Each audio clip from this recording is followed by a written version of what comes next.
In the next 3 minutes, I'm going to show you 6 different ways for how you can fold prosciutto for your next charcuterie board. So the first technique I'm going to show you is making a little prosciutto bouquet. So what you're going to do is take a slice of prosciutto and cut it in half, and then we're going to fold it over again. And we're going to look at where the middle is, and that's going to be the start that we roll from. So we're going to roll, kind of keeping our finger on the center, and that's where we're going to turn around. So then we're going to have these little prosciutto flowers.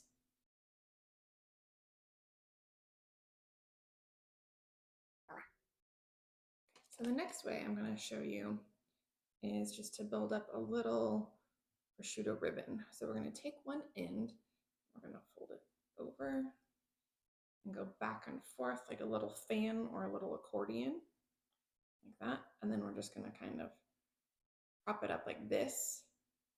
We're going to put one on the other side. Back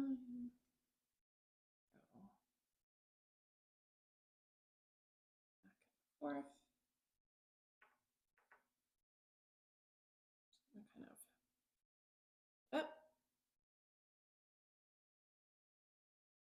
And you have this. Okay, now we're going to make these little prosciutto fans. So I'm going to fold over. It's a piece cut in half, fold it over, and then we're just going to fold it back and forth like we did with our ribbon, but we're going a different direction. And then we're going to hold the bottom, and then we're just going to pull the top side out so it makes a little fan. Okay. Up next is one of my favorite ways. We are just going to roll our prosciutto around some cheese. So I have half a circle of provolone at one end. I'm going to roll it up gently with the provolone at first, and then you can move a little faster. This is a great way for your guests to be able to take prosciutto off of your charcuterie board. Up next is to make a little skewer. We're going to take a half a piece of prosciutto. We're going to fold it in half and then in half again.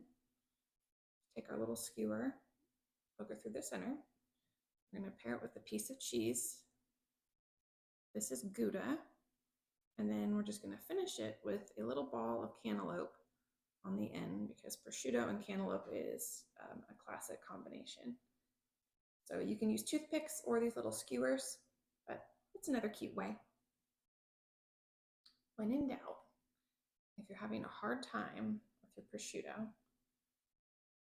you can touch down one end in the middle and just make a loose little pile. So we're just going to kind of go back and forth so that it has a little height.